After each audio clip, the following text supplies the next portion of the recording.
વિપુલભાઈ શરૂ કરી શકો. મિત્રો, આપણે આજે આપણી વાત કરવા બેઠા છીએ. ઘણા બધા વર્ષોથી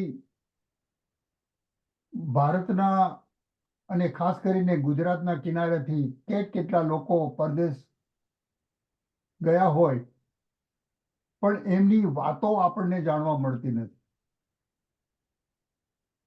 એ આખો પ્રવાસ ક્યારથી શરૂ થયો હશે, શું થયું હશે, એ ભોજે વિદ્યાલયના ઇતિહાસ ગ્રંથમાં જઈએ તો આપણને સમજાય છે કે એ દાયકાઓથી સૈકાઓથી પ્રવાસનું કામ સતતપણે ચાલતું રહ્યું છે. ક્યાં ક્યાં લોકો ગયા છે? દક્ષિણ આફ્રિકા, મોઝામ્બિક, જંગબાર, એડન અને બીજા કેટલા વિસ્તારોમાં, ઇંગ્લેન્ડમાં પણ પાછળ કેટલા લગભગ 100-150 વર્ષ પહેલા પણ અહીં ભારતીયો હતા, આવતા જતા હતા. આવી એક જમાત આશરે 60ના અરસામાં અમેરિકા પર પહોંચી. કેટલી પરિસ્થિતિઓનો સામનો કરતી એ પેઢીમાંના મોટાભાગના જે આજે હયાત છે એવા લોકોએ આપણને જે કામ આપ્યું છે એનું સંપાદન રેખાબેને આપણને આપ્યું છે. સ્મૃતિ સંપદા એ પુસ્તક વિશે ખાસિયત અને કેફિયતની વાત રેખાબેન કરશે, પણ રેખાબેનનો પરિચય આપવાનું મન કરું છું. રેખાબેન પોતે ગણિતના શિક્ષિકા છે. એ ભારતમાં પણ શિક્ષિકા હતા. ખૂબ પ્રગતિશીલ વિચારશીલ પરિવારમાંથી આવે. પોતે ખૂબ ભણ્યા અને પોતાનો રસ્તો કાઢતા રહ્યા અનેક મુશ્કેલીઓ વચ્ચે. આવું એમને ગુજરાતમાં અનુભવાયેલું, એના પડઘાઓ અમેરિકામાં પણ પડતા હોય એવું દેખાય. એ રેખાબેન બહુ જ સમજદારીપૂર્વક, કુનેહપૂર્વક પોતાનો માર્ગ કંડારતા રહ્યા અને એક પછી એક અનેક પ્રકારની નોકરીઓ કરતા કરતા આજે એ ગણિતના શિક્ષિકા તરીકે પારંગત થયા પછી એ આપણને કેટલા વિદ્યાર્થીઓને એમણે તૈયાર કર્યા છે એની વાત જાણવા સમજવા જેવી છે. એ રેખાબેન સાહિત્યમાં પણ સમજે છે. એમને કવિતાઓ આપી છે. એમને સરસ મજાના ચરિત્ર નિબંધો અને બાકીના લેખો પણ આપ્યા છે. એમાંના ઘણા ગુર્જરીમાં, ઓપિનિયનમાં જોવા વાંચવા મળ્યા છે. આપણું સૌભાગ્ય છે કે રેખાબેન પોતે આજે પોતાના પુસ્તક જેનું સંપાદન કર્યું છે એની વાત કરશે અને એના સમાલોચના માટે, સમાપન માટે ડોક્ટર રૂપાલી બખ એની રજૂઆત કરશે. રૂપાલીબેન તો આપણા માટે અજાણ્યું નામ નથી. હકીકતે તો હરિવલ્લભ ચુનીલાલ ભાયાણી સ્વાધ્યાય પીઠ નીચે જે આ કાર્યક્રમ થયેલો છે એના એક સભ્ય પણ છે. તો આવો રેખાબેન, આજે તમારો આ દિવસ સુખરૂપ શુભેચ્છામાં જાય એવી લાગણી સાથે તમને અરજ કરું, પધારો. ખૂબ ખૂબ આભાર વિપુલભાઈ. સૌને મારા નમસ્કાર. સૌ પ્રથમ તો સ્મૃતિ સંપદા પુસ્તકની વાત કરવાની મને અહીં તક આપવા બદલ ગુજરાતી સાહિત્ય અકાદમીનો ખૂબ ખૂબ આભાર. આ પુસ્તકમાં 15 લેખકોએ પોતાની જીવન કથા લખી છે. ગુર્જરી પબ્લિકેશન અને ગુજરાત વિશ્વકોશ ટ્રસ્ટના સહયોગથી પ્રકાશિત આ થયેલા પુસ્તકનું સંપાદન મેં શ્રી કિશોરભાઈ દેસાઈના માર્ગદર્શન હેઠળ તૈયાર કર્યું છે.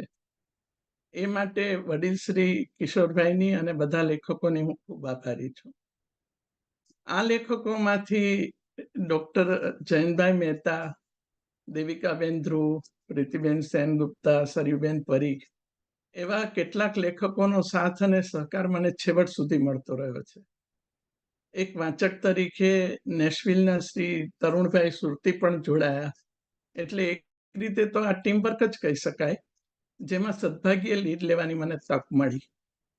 આ તક કઈ રીતે મળી તે વાત કરું તો 2020ના કોરોના કાળમાં જીવનમાં એક એવો વળાંક આવ્યો કે જેને કારણે મારા વિચારોની દિશા બદલાઈ ગઈ. આ સમયમાં મેં નવા વિસ્તારમાં નવું ઘર લીધેલું. અજાણ્યા વિસ્તારના અજાણ્યા પાડોશીઓ વચ્ચે અજાણી પરિસ્થિતિમાં અજાણ્યા અને અદિઠ વાયરસથી બચવાની અને સૌને બચાવવાની તકેદારી સતત રાખવી પડતી હતી. ટીવી પર મૃત્યુનું તાંડવ જોઈને અનુભવાતી સતત વેદનાના આ સમયમાં બ્રુસ ફેલરની life is in the transition નામની એક ઓડિયો બુક મારા હાથમાં આવી. આ બુકમાં સત્ય ઘટનાઓ છે, જેમાં અણધારી મોટી આફતોનો સામનો કરવાની અલગ રીતોના, અલગ પરિણામોના સાચા કિસ્સાઓ છે. તમસોમાં જ્યોતિર્ગમય સૂત્ર પ્રમાણે નિરાશામાંથી નીકળી જીવનને ઉર્ધ્વગામી કર્યું હોય તેવા સામાન્ય લોકોના અસામાન્ય જીવનની વાતો એમાં હતી. પરિસ્થિતિનો સામનો કરવાની એમની અલગ રીતને કારણે જ તેઓ નિરાશામાંથી બહાર આવીને સફળતા પ્રાપ્ત કરી શક્યા હતા. કોરોનાએ સાબિત કર્યું હતું કે પરિસ્થિતિ બદલવી આપણા હાથમાં નથી, પણ તેનો સામનો કઈ રીતે કરવો તે આપણા હાથમાં છે. વેક્સિન લેવી કે ન લેવી તે નિર્ણય વ્યક્તિગત હતો અને તેના પરિણામો આપણે સૌએ જોયા તથા અનુભવ્યા. કોરોના કાળમાં ઘરેથી કામ કરવાના વિકલ્પને કારણે ટેકનોલોજીનો ઉપયોગ ઝડપથી વધ્યો અને એક નવી દિશા ખુલી. આપણી સામે જે વિકલ્પો છે તેમાંથી જ પસંદ કરેલ વિકલ્પ આપણને સારા કે માઠા પરિણામ તરફ દોરી જાય છે. તે આ સમયમાં સૌએ સ્પષ્ટપણે જોયું અને અનુભવ્યું. મુશ્કેલ પરિસ્થિતિમાં કોઈ વિકલ્પ ન હોય, ન દેખાય તો સમજવું કે એ આપણી જ નિરાશાનું અંધારું છે. પ્રથમ તો આપણી અંદરની નિરાશાને જ દૂર કરવાની છે. કેટલાક એવી દલીલ કરે કે ક્યાંક ફસાઈ જઈએ અને કોઈ વિકલ્પ ન હોય તો. આના જવાબમાં મેં વાંચેલી એક વાત કહેવાનું મન થાય કે માનો કે તમે ટ્રાફિકમાં સ્ટક થઈ ગયા છો, તમારે સમયસર જોબ પર પહોંચવાનું છે અને ટ્રાફિક જામ છે, તેથી નથી તમે આગળ જઈ શકતા કે નથી પાછળ જઈ શકતા. શું કરવું? છે કોઈ વિકલ્પ? હા છે, અને ઘણા છે. કોઈ અકળાઈને હોર્ન વગાડશે, તો કોઈ શાંતિથી ગીત સંગીત સાંભળશે, કોઈ કારણ જાણવા કે મદદ કરવાના હેતુથી કારમાંથી ઉતરીને લટાર મારશે, તો કોઈ પુસ્તક કે ફાઇલ બાજુમાં હોય તો તેના પાના ફેરવશે, કોઈને બગાસા ખાતા ખાતા જોકું પણ આવી જાય, તો કોઈ વળી ફોન જોડી મિત્ર સાથે વાતો કરશે. આ બધા વિકલ્પો સામે જ છે, છતાં પરિસ્થિતિનો ફરજિયાત સ્વીકાર કરવો પડે ત્યારે જે માણસ અકળાઈ જાય છે તેને હોર્ન મારવા સિવાય બીજો કોઈ વિકલ્પ નહીં સૂચે. અહીં અમેરિકામાં વસતા ગુજરાતીઓમાં કેટલાકને લાગે છે કે તેઓ અહીં આવીને ફસાઈ ગયા છે, તો કેટલાકને પ્રગતિની દિશાઓ ખુલતી જણાય છે. હરેક નવા વસાહતીઓની શરૂઆતની મુશ્કેલીઓ ભલે અલગ અલગ પ્રકારની હોય, પણ પરિસ્થિતિ એક રીતે સમાન છે કે અજાણ્યા લોકો વચ્ચે રાષ્ટ્રીયતાની અલગ ઓળખ સાથે અજાણી ભૂમિ પર ઘર વસાવવાના પડકારનો સામનો દરેકને કરવો પડે છે. તકો સામે જ હોય તો પણ સ્વનિર્ભર થવા માટે સમય, સ્થળ અને ઓળખના જે પડકારોનો સામનો કરવાનો આવે છે તે આપણી કલ્પના અને માન્યતાઓથી જુદા હોય છે. એટલે બહારની નવી દુનિયામાં પ્રવેશતા જ મનોવિશ્વમાં દ્વિધાઓની પરંપરા સાથે મૂળથી ઉખડ્યાની વેદના શરૂઆતમાં તીવ્રપણે અનુભવાય છે. સ્થાયી થયા પછી દેશની મુલાકાતે વેકેશન ગાળવા જઈએ ત્યારે પશ્ચિમી સંસ્કૃતિ અને અહીંના જીવન વિશેના ખોટા ખ્યાલો સાંભળીને હાય હા કરવી ગમે નહીં અને દલીલ કરવી પણ નિરર્થક લાગે. એ જ રીતે અહીં અમેરિકન લોકોમાં પણ ભારત દેશની સંસ્કૃતિ અને સમૃદ્ધિ વિશેના અજ્ઞાનને જાણીને દુઃખ થાય. આ કારણે મને મારી જીવન કથા લખવાનો વિચાર ઘણા વખતથી હતો, જેમાં બંને સંસ્કૃતિની ખૂબી ખામીઓના અનુભવો હોય.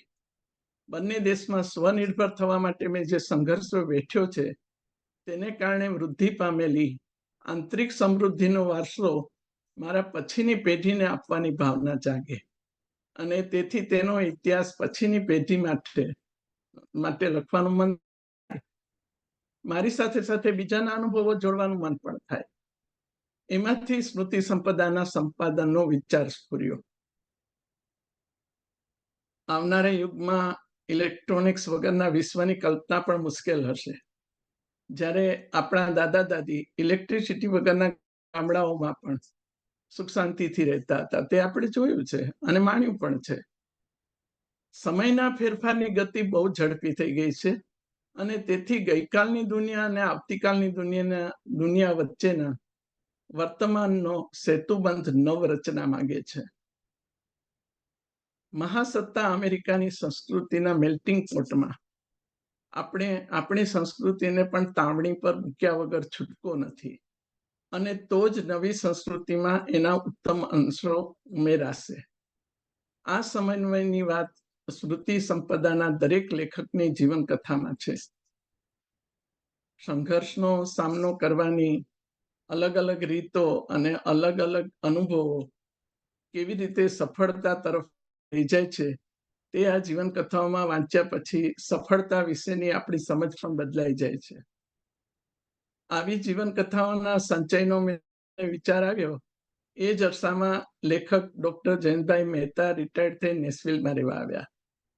કોરોનાને કારણે અમે રૂબરૂ મળી શકીએ તેમ ન હતા, તેથી ફોનમાં મેં એમને મારો વિચાર જણાવ્યો. ત્યારથી એમનો સાથ મને સતત મળતો રહ્યો છે. જરા જેટલી એ મૂંઝવણ હોય તો હું એમની સાથે વાત કરું. એમની જીવન કથા પણ આ પુસ્તકમાં છે, જેની વાત આપણે આગળ કરીશું. ડોક્ટર જયંતભાઈ મહેતાએ મને પ્રોત્સાહિત તો કરી જ, પણ મારો ઉત્સાહ પણ એમના સાથ સહકારને કારણે વધતો રહ્યો. તે માટે એમની હું વિશેષ આભારી છું. થોડા સમય બાદ શ્રી તરુણભાઈ સુરતીનો ફોન આવ્યો. તેમણે મને સ્વર્ગસ્થ પ્રમોદાબેન જોશીના પ્રેરણાત્મક જીવન વિશે લખવા અનુરોધ કર્યો. 1960ની આસપાસના સમયમાં પ્રમોદાબેન સ્ટુડન્ટ વિઝા પર અમેરિકા આવેલ. કદાચ તેઓ પહેલા ગુજરાતી મહિલા હશે કે જેને વ્હાઇટ હાઉસમાં ડિનર માટે આમંત્રણ મળ્યું હોય. આ દસ્તાવેજી નોંધ સાથે ગુજરાતી સાહિત્ય અકાદમી નોર્થ અમેરિકાની સ્થાપનામાં એમનું પ્રદાન અને કેટલીક ઉત્તમ કામગીરી વગેરે વિશે ક્યાંક લખાય અને સચવાય તેવું તરુણભાઈ ઈચ્છતા હતા. તે માટે તેઓ કોઈકની શોધમાં હતા. પ્રમોદાબેન તો હવે નથી. એમના જીવન વિશે એમણે જ લખ્યું હોત તો વધારે યોગ્ય થયું હોત. હવે એમના શરૂઆતના સંઘર્ષની માહિતી તો ક્યાંથી મળે? પણ આવી પ્રેરણાત્મક જીવનગાથાઓનો સંચય થવો જોઈએ, તે આથી વધુ સ્પષ્ટ થયું.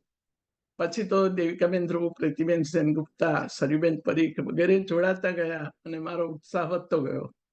આ બધાએ રસપૂર્વક મને ઘણી મદદ કરી છે. તે માટે આ બધાની હું ખૂબ આભારી છું. જે 15 લોકોએ સ્મૃતિ સંપદામાં પોતાની જીવન કથા લખી છે, તે દરેકે દેશ છોડ્યો તે વખતની પાર્શ્વભૂમિકા, ધ્યેય અને ઉંમર અલગ અલગ છે. સૌના અલગ પ્રકારના અનુભવોમાં અનુભૂતિઓની સમાનતા હોવાથી આપણને તે સ્પર્શી જાય છે. આ દરેકની વાત ટૂંકમાં તમને કરું તો સૌથી પહેલી કથા મને શ્રી નટવરભાઈ ગાંધીએ મોકલી. એમની કથા મળ્યા પછી સારી કથાઓ મેળવી શકાશે એવો વિશ્વાસ બંધાયો. શ્રી નટવરભાઈએ બંને દેશની સંસ્કૃતિના શ્રેષ્ઠ અંશો આત્મસાત કર્યા છે. મુંબઈની ગરીબી જોઈને પૈસાદાર થવા માટે અમેરિકા આવેલા એક મહત્વાકાંક્ષી યુવાને પૈસા તો બનાવ્યા જ, પણ સાથે સત્યમેવ જયતેના રાષ્ટ્રીય આદર્શને અમેરિકાની રાજધાનીમાં દ્રઢતા અને પ્રમાણિકતા સાથે એક્સક્યુઝ મી કઈ રીતે કાર્યાન્વિત કર્યો તેની વાત એમાં છે. કોઈ પણ યુવાનને પ્રેરણા પૂરી પાડતી તેમની જીવન કથામાં સાહિત્યની અભિરુચિની સાથે સાથે આત્મકલ્યાણ માટેનો તલસાદ પણ જોવા મળે છે.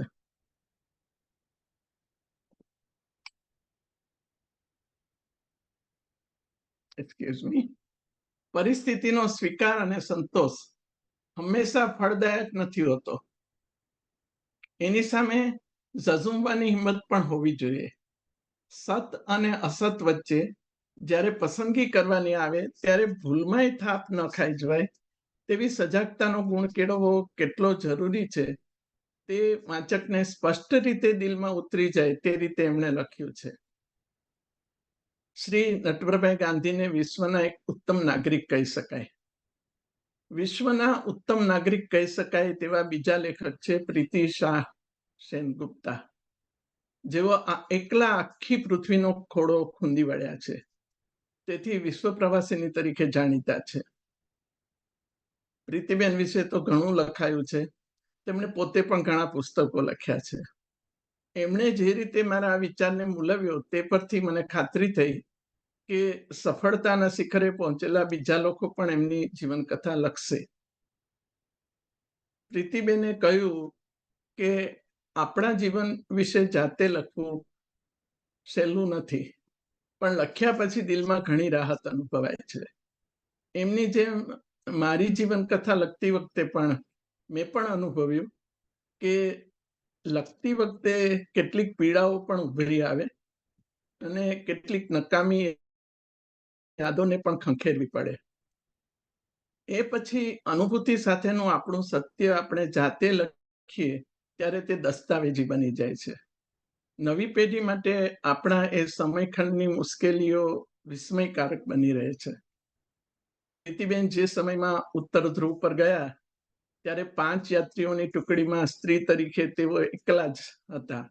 બીજા 4 સાહસવીરો અને 5 ગાઈડની ઉપસ્થિતિમાં ભારતનો ધ્વજ તેમણે જ્યારે ત્યાં ફરકાવ્યો તે સમયમાં ભારતના ઘણા ગામોમાં સ્ત્રીઓને એક ગામથી બીજે ગામ એકલી જવામાં પણ તકલીફ પડતી હતી.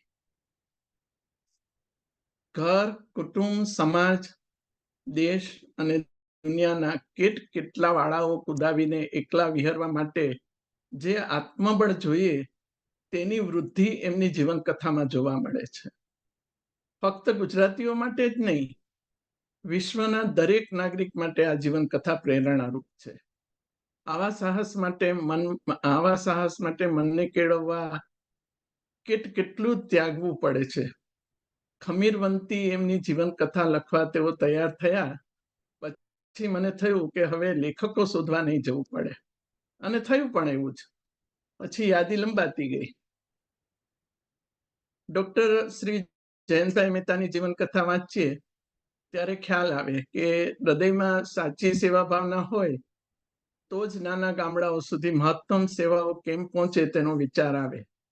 એટલું જ નહીં, એ વિચારને અમલમાં મૂકવા માટે અમેરિકાના સરકારી તંત્રને ડાકોરના એક ગુજરાતી બ્રાહ્મણ પાસેથી મંત્ર મળે તે ગૌરવ લેવા જેવી વાત તો ખરી જ, પણ ગામડાના અભણ લોકોની સેવા કરતા કરતા અમેરિકાના કાયદાની કેટલીય આંટીઘોટીઓ અને બીજી કેટલીય કસોટીમાંથી તેમને પાર ઉતરવું પડ્યું છે. તે વાંચીને સાચી દિશામાં કાર્ય કરવા માટે ઝઝુમવાની પ્રેરણા ન મળે તો જ નવાય.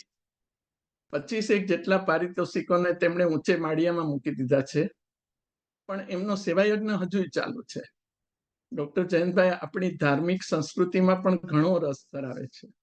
ધર્મમાં વ્યાપ્ત દંભ અને ગમતી સ્નાનની ગંદકી તેમણે નજરે નિહાળી છે, તેથી તેમની સ્મરણ ગંગામાં હિન્દુ ધર્મ વિશેનું સત્ય જોવા મળે છે. અંગ્રેજી લેખો દ્વારા અમેરિકન સમાજમાં પણ આપણી ધાર્મિક સંસ્કૃતિનો પરિચય તેઓ આપતા રહે છે. ચોથા લેખક ડોક્ટર કમલેશ લુલ્લાની વાત તો વળી બહુ જ નિરાળી છે. અવકાશ ક્ષેત્રે સુનિતા વિલિયમ્સના નામથી ઘણા ગુજરાતીઓ પરિચિત છે, પણ નાસામાં એનાથી ઊંચો હોદ્દો ધરાવતા આ અવકાશી વિજ્ઞાની કે જેમણે અનેક પારિતોષિકો મેળવ્યા છે, તેમને આપણામાંના કેટલા જાણે છે? ડોક્ટર લુલ્લા કવિ હૃદયના એક ઉત્તમ વૈજ્ઞાનિક છે. જિજ્ઞાસુ વિદ્યાર્થીઓને પ્રેરણા અને પ્રોત્સાહન મળી શકે તે માટે એમણે એમના અત્યંત વ્યસ્ત જીવનમાંથી જીવનકથા માટે સમય ફાળવ્યો છે. સિદ્ધિ અને સફળતાને તેઓ બચાવી શક્યા છે. એમને મળેલા દુર્લભ પારિતોષિકો વિશે જાણીએ ત્યારે આશ્ચર્ય સાથે ગુજરાતી તરીકે ગૌરવ થાય. આ પુસ્તક નિમિત્તે તેમને રૂબરૂ મળી શકાયું તેનો મને ખૂબ આનંદ છે.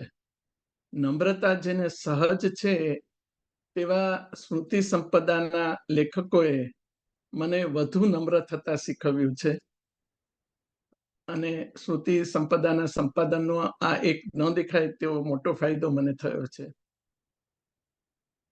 ભાષા વિજ્ઞાની શ્રી બાબુ સુથારનું નામ તો ગુજરાતી સાહિત્યમાં ખૂબ જાણીતું છે. કાચબાની કથા શીર્ષક હેઠળ તેમણે પોતાની જીવનકથા આ સ્મૃતિ સંપદા માટે પુસ્તક માટે લખી છે. પ્રથમ તો આ શીર્ષક જ આપણને વાંચકને એમની કથા વાંચવા પ્રેરે તેવું છે. સ્ફટિક જેવી એમની કથામાં કેટલી જગ્યાએ વાંચકને પોતાનું પ્રતિબિંબ દેખાય. નાનપણમાં એમને ગરીબાઈ જોઈ છે અને અનુભવી પણ છે. એ સાથેની ગરિમા અને ગુજરાતનું ખમીર એમની જીવનકથામાં છલકાય છે, જે ઘણા માટે પ્રેરણારૂપ બની રહે તેમ છે. વિશાળ વાંચન અને ભાષાના ઊંડા અભ્યાસ થકી ઘડાયેલા તેમના જીવનની વાતો એમના જ શબ્દોમાં વાંચીને વાંચકને પણ વધુ જ્ઞાન મેળવવાની જિજ્ઞાસા જાગૃત થાય. ડોક્ટર દિનેશ શાહની જીવન ચરિત્રમાં સફળતા પહેલાનો સંઘર્ષ અને સફળતા પછીની સ્વભૂમિ માટે કંઈક વિશેષ કરી છૂટવાની ભાવના વગેરે વાંચકને એક ઉદાત્ત વ્યક્તિત્વનો પરિચય કરાવે છે. તેઓ એક ઉત્તમ વૈજ્ઞાનિક હોવાની સાથે કવિ પણ છે. સાહિત્ય અને શિક્ષણ ક્ષેત્રે ઉદાર દિલથી દાન અને સેવાઓ વડે જન્મભૂમિનું ઋણ અદા કરતી તેમની પ્રવૃત્તિઓ પ્રેરણાત્મક છે. તેઓ અનેક એવોર્ડોથી સન્માનિત થયા છે અને તેમણે પોતે પણ ઘણા વિદ્યાર્થીઓ અને પુરસ્કારોથી નવાજ્યા છે. લીડ બાય એન એક્ઝામ્પલ જેવી એમની જીવનકથા વાંચીને વાંચકનું મસ્તક ઝૂકી પડે. સેકન્ડ ઇનિંગ્સ નામે એક રસપ્રદ જીવનકથા શ્રી અશોકભાઈ વિદ્વાંસે પણ લખી છે. એમના પત્રકાર પિતા સ્વર્ગસ્થ શ્રી ગોપાલરાવ વિદ્વાંસે એમના સમયના એક પ્રતિષ્ઠિત પત્રકાર હતા. ગાંધી મૂલ્યો અશોકભાઈના ઉછેરમાં વણાયેલા હોવાથી સ્વાભાવિક જ એમનું જીવન પ્રેરણારૂપ હોવાનું. આઝાદી પછીના ગુજરાતી સમાજનું પ્રતિબિંબ એમની જીવનકથામાં સુંદર રીતે ઝીલાયું છે. આસપાસના સામાજિક દૂષણોથી ઘર અને કુટુંબને અલિપ્ત રાખી ગાંધી વિચારો જાળવવા સરળ નથી, તે એમની જીવનકથા વાંચીએ ત્યારે સ્પષ્ટ સમજાય છે. આ ગુણો કોઈ પણ દેશમાં ઉપયોગી નીવડે તેવા છે. તેઓ મરાઠી પરિવારના ગુજરાતી છે અને ગુજરાતથી આવેલ ભારતીય અમેરિકન છે. ઇતર ભાષા ગુજરાતી અને અંગ્રેજી પરનું એમનું પ્રભુત્વ આપણને પ્રભાવિત કરે તેવું છે. બીજી ભાષાઓને આત્મસાત કરવા માટે બીજી સંસ્કૃતિઓ સાથે સમન્વય પણ આવશ્યક છે.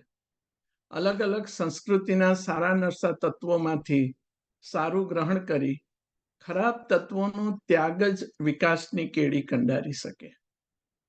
અમેરિકા આવ્યા પછીના સંઘર્ષમાં દેશની મૂળ સંસ્કૃતિના આ બીજ વધુ વિકસ્યા છે અને તકની આ ભૂમિમાં વટવૃક્ષ થઈ એમને ફળ્યા છે.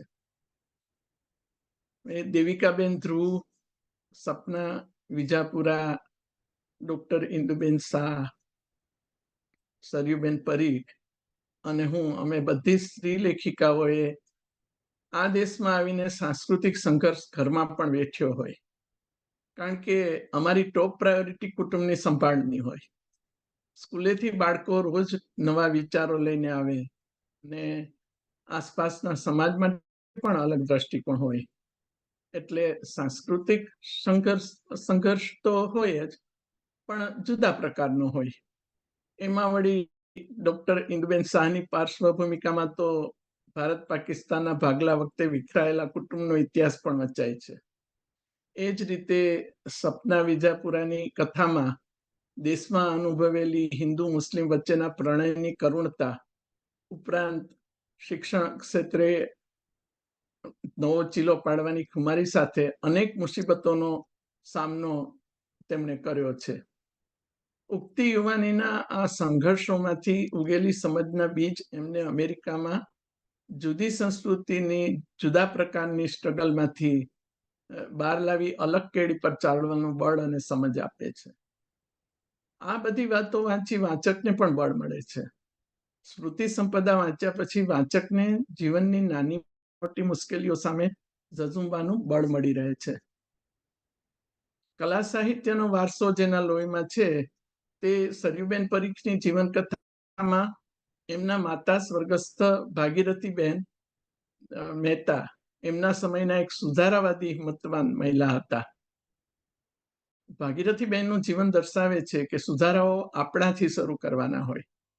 જો આપણે બદલીશું તો સમાજમાં બદલાવ આપોઆપ આવશે. ઘર અને સમાજના વાળાઓ કુદાવી નવા વિચારો સાથે નવજીવન રચવાની કેળવણીનો વારસો સરયુબેનને માતા પાસેથી મળ્યો હતો. અમેરિકામાં આવ્યા પછી શિક્ષણ અને કલાનું મહત્વ જાણવાની એમને પ્રેરણા થાય છે. પરણીને પતિ સાથે અમેરિકા આવેલી સ્ત્રીઓને શરૂઆતના સંઘર્ષ સાથે જે ગૃહ ત્રાસ વેઠવો પડે છે, ડોમેસ્ટિક વાયોલન્સ, તેની અનુકંપાથી આવી સ્ત્રીઓને મદદ કરવાની પ્રેરણાદાયી પ્રવૃત્તિ પણ સરયુબેન કરે છે. એમના સંગીત પ્રેમી પતિ એક ઉત્તમ ચિત્રકાર પણ છે અને દેશમાંથી આવેલા કેટલાય પ્રખ્યાત કલાકારોએ આ દંપતીનું આતિથ્ય માણ્યું છે. આપણી કલા અને સંસ્કૃતિનો વારસો પરદેશની ભૂમિ પર પાથરવાની પ્રેરણા એમની જીવનકથામાંથી મળે છે. દેવિકાબેન ધ્રુવની જીવનકથામાં એક અલગ દ્રષ્ટિકોણ જોઈ શકાય છે. દેવિકાબેન એક સારા કવિયત્રી પણ છે. અમેરિકાની નવી અને અલગ સંસ્કૃતિનો સ્વીકાર એમના માટે ઘણી મોટી સમસ્યા હતી, કારણ કે તેઓ વિચારશીલ છે. દરેક બાબતના સારા અને નરસા બંને પાસા તટસ્થતાથી જોવાની પ્રેરણા એમની જીવનકથામાંથી મળે. સંસ્કૃતિનું આંધળું અનુકરણ નહીં, પણ પ્રેમથી સ્વીકાર કરીએ તો પરદેશની ભૂમિ માસી એટલે કે માં જેવી લાગવા માંડે. જે માને ચાહે તે માસીને ચાહી જ શકે. અમેરિકાને એમણે વાલથી સ્વીકારી વાલ પાથર્યું છે. આ કંઈ સહેલું તો નથી જ, ભલે પછી બીજી કોઈ મોટી સ્ટ્રગલ જીવનમાં ન આવી હોય.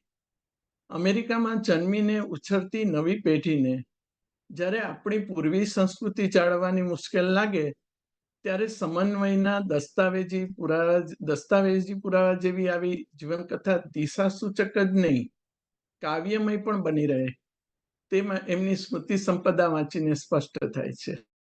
આ પુસ્તકનું નામ દેવિકાબેનની જીવનકથાના શીર્ષક પરથી આપવામાં આવ્યું છે. એમણે આથમણી કોરનો ઉજાસ નામના પુસ્તકમાં લેસ્ટરના નૈનાબેન પટેલ સાથે મળી પત્ર શ્રેણી રૂપે જે સ્વાનુભવો લખ્યા છે તેમાં પણ વિદેશની ઘણી વાતો છે. સ્મૃતિ સંપદાના સંપાદનમાં ભાષા શુદ્ધિ વગેરેમાં ખૂબ ઊંડો રસ લઈ દેવિકાબેને ઘણી મદદ કરી છે. દર અઠવાડિયે ડોક્ટર કમલેશ લુલ્લા સાથે નિયમિત 1 કલાકની ફોન મુલાકાત દ્વારા એમની જીવનકથા લખાવવામાં દેવિકાબેનનો ફાળો ઘણો મોટો છે. એ વગર અવકાશ સુધી વિસ્તરેલા આવા સવાયા ગુજરાતીનો આપણને પરિચય પણ ન થયો હોત. હવે મારી જીવનકથાની થોડી વાત કરું તો એમાં એક અશિક્ષિત અને અવગણિત સમાજની કન્યાની કથા છે. અભણ જ્ઞાતિની સ્ત્રીને માખણ વલોવા અને રોટલા ઘડવા સિવાય બીજું શું શીખવાનું હોય?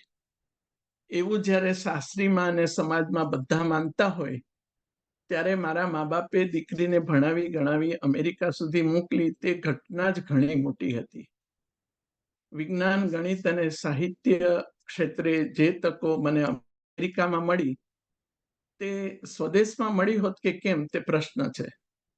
જુદા જુદા ક્ષેત્રના અભ્યાસને કારણે અમેરિકા આવ્યા પછી મારો સમગ્રપણે વિકાસ થયો. લઘુમતી કોમના નાગરિક તરીકે સ્વદેશમાં ઘણી મુશ્કેલીઓ વેઠી હતી, તેથી અહીંની એવી સ્થિતિ માટે સહનશીલતા કેળવાયેલી હતી. ભારત દેશમાં વ્યાપ્ત જ્ઞાતિ પ્રથાના દૂષણો અને અમેરિકામાં વ્યાપ્ત રંગભેદના દૂષણોમાં ઘણું સરખાપણું જોવા મળે છે. મારી આગામી પેઢીને એમના આ મૂળની વાતો કરવાની ઝંખનાએ મને મારી જીવનકથા લખવા પ્રેરી. એમાં હજુ ઘણું ઉમેરી શકાય, પણ બધા લેખકો માટે મેં નક્કી કરેલી શબ્દોની મર્યાદામાં રહીને મારે લખવાનું હતું. એ જ રીતે બધા માટે મેં નક્કી કરેલી સમય મર્યાદામાં લખવાની મને ઘણી મુશ્કેલી પડી હતી. એક તો ભૂતકાળમાં ડૂબકી મારતા જ વિચારોનું પૂર ઉમટે, એમાં કલમ તણાવા લાગે અને સાથે નજર સમક્ષ કેટલું તરવા માંડે. ઘણો કચરો પણ હોય, એને દૂર કરી સ્ફટિક જેવું સત્ય તારવવાની મથામણ કરવી પડે. વળી કોરોનાને કારણે મારા ગ્રાન્ડ ચિલ્ડ્રનને સ્કૂલમાં મોકલી શકાય તેમ નહોતા, તેથી આખો દિવસ બે બાળકોનું બેબી સિટિંગ અને સાંજે વિદ્યાર્થીઓને ઝૂમ પર ગણિત શીખવવાનું કામ. આમ સમયની ખેંચ પડવાથી મારી કથા મેં બીજા ભાગ માટે મુલતવી રાખવાનું વિચાર્યું હતું, પણ મારા પતિએ જીદ કરીને રસોઈનું બધું કામ મારા હાથમાંથી લઈ લીધું અને મને લખવાની ફરજ પાડી. એમના પ્રેમને કારણે હું લખી શકી, એ મારું સદભાગ્ય છે. જગદીશભાઈ પટેલની જીવનકથા અમેરિકામાં વસતા ગુજરાતીઓના એક આખા સમૂહનું પ્રતિનિધિત્વ કરે છે, જેમણે પૈસાદાર થવાની તકોનો ઉપયોગ કરી જીવન ઘણું સરળતાથી જીવ્યું છે. એમની જીવનકથામાં સંસ્કૃતિના સમન્વય અને સંઘર્ષમાં પ્રામાણિકતા અને સચ્ચાઈનો રડકો છે. બંને સંસ્કૃતિના સારા નરસા પાસામાંથી પસંદગી તો અંતે વ્યક્તિગત જ હોય છે, અને જ્યારે આ વ્યક્તિગત જવાબદારી આપણે લઈએ છીએ ત્યારે જ ભારતમાં રહીને અમેરિકાને અને અમેરિકામાં રહીને ભારતને ચાહી શકીએ. વિચારોની દિશામાં યોગ્ય પરિવર્તનની પ્રેરણા જગદીશભાઈના જીવનના ઝરણામાં મળી શકે. મુંબઈથી અમેરિકા આવીને વસેલા એક લેખક શ્રી મનસુખભાઈ વાઘેલાએ બાળપણમાં મા હોવા છતાં માથી વિખૂટા થવું પડ્યું હતું. વર્ષો સુધી માતાનું મુખ જોવા તેઓ પામ્યા ન હતા. આ વ્યથા છતાં ઊંચા ધ્યેયને કારણે તેઓ વિકાસ સાધી શક્યા. એક રૂઢિપ્રયોગ અહીં યાદ આવે કે નિશાન ચૂક માફ નહીં, માફ નીચું નિશાન. મનસુખભાઈની જીવનકથામાં પણ એક રાહ અને તરાહ છે. સાહિત્ય પ્રીતિ સાથે સમાજને ઉપયોગી પ્રવૃત્તિઓ તેઓ અત્યારે નિવૃત્તિ કાળમાં પણ કરતા રહે છે.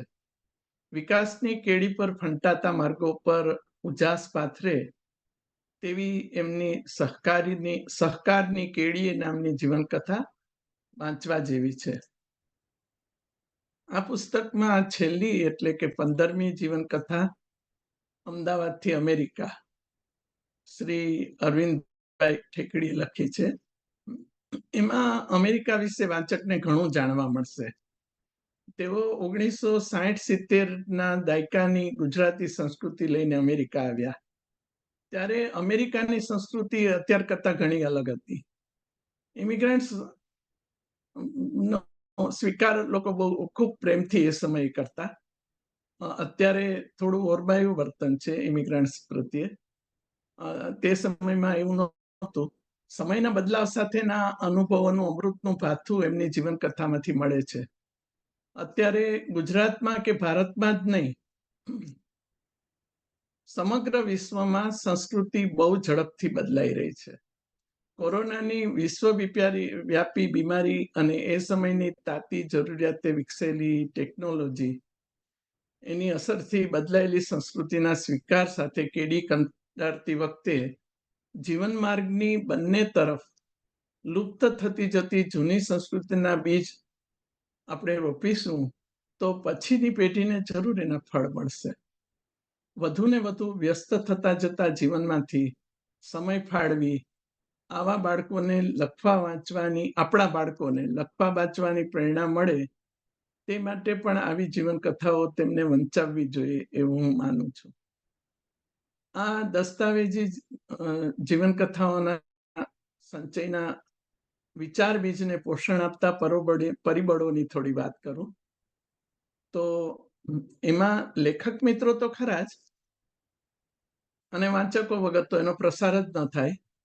વળી જેને વધુ ઉપયોગી છે તે નવી પેઢી માટે ઇંગ્લિશ ટ્રાન્સલેશન કરવું પડે તે પણ સમજાય.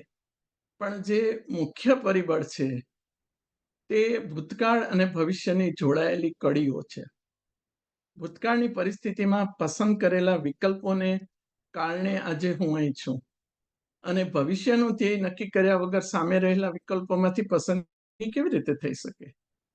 આપણે જે જીવન જીવીએ છીએ તે આપણા પસંદ કરેલા વિકલ્પોથી જ ઘડાયું છે. તો પણ શ્રી નટવરભાઈ ગાંધી એમની જીવન કથામાં લખે છે તે પ્રમાણે આપણને ક્યારેક નિષ્ફળતા શા માટે પીડે છે? જીવનકથા લખવા વાંચવાથી શરૂ થતું આ આત્મમંથન જીવનને ઉજાસ તરફ લઈ જાય છે અને હૃદયની ભાવનાઓ એથી વિસ્તરે છે. આ વિસ્તારનો અનુભવ જીવનના કોઈ ને કોઈ તબક્કે આપણને થાય જ છે જો ઉપલબ્ધ વિકલ્પોમાંથી આપણે યોગ્ય વિકલ્પો પસંદ કરીએ તો. દરેકના જીવનમાં નાની મોટી તકલીફ તો હોવાની જ. આંતરિક શક્તિઓ વડે તેને પાર કરી કેટલાક ઉત્તમ જીવન જીવી જાય છે. આવા લોકોની જીવન કથાઓ વાચકને નવો રાહ પસંદ કરી એ રસ્તે આવતી મુશ્કેલીઓ સામે અડગ રહેવાની પ્રેરણા આપે છે. દુઃખના ટ્રાફિકમાં ફસાયા પછી અકળાઈને હોર્ન પર હોર્ન મારી ઘોંઘાટ કરવો કે સંગીતના સૂર વહાવવા એ પસંદગી તો આપણી જ છે. મંજિલે પહોંચીએ ત્યારે થાક લાગવા ન લાગવાના કારણો મુખ્યત્વે આવા જ હોવાના.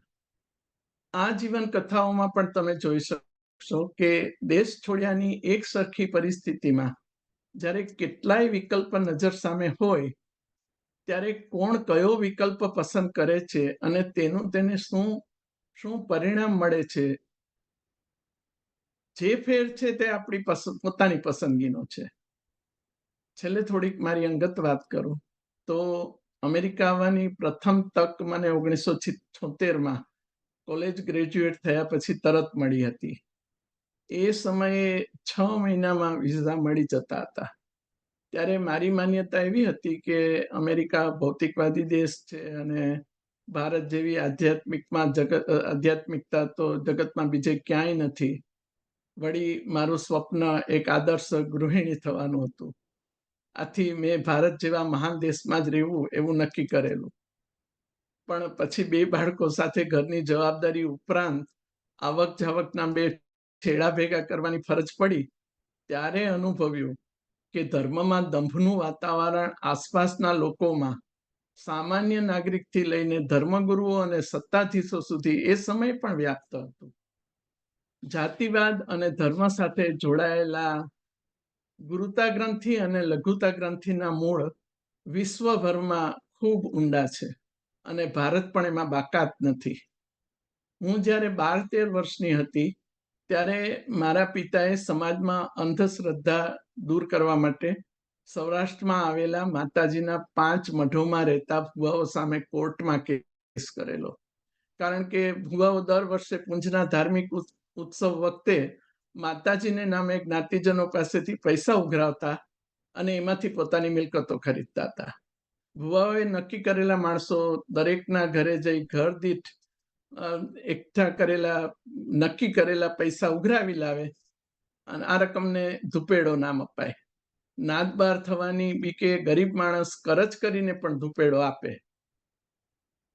ભેગા થયેલા આ પૈસામાંથી ભુવાઓ પુંજના ઉત્સવનો ખર્ચ બાદ કરીને વધેલી મોટી રકમમાંથી પોતાની અંગત મિલકતો ખરીદે અને જ્ઞાતિજનોને માતાજીના કોપથી ડરાવ્યા કરે.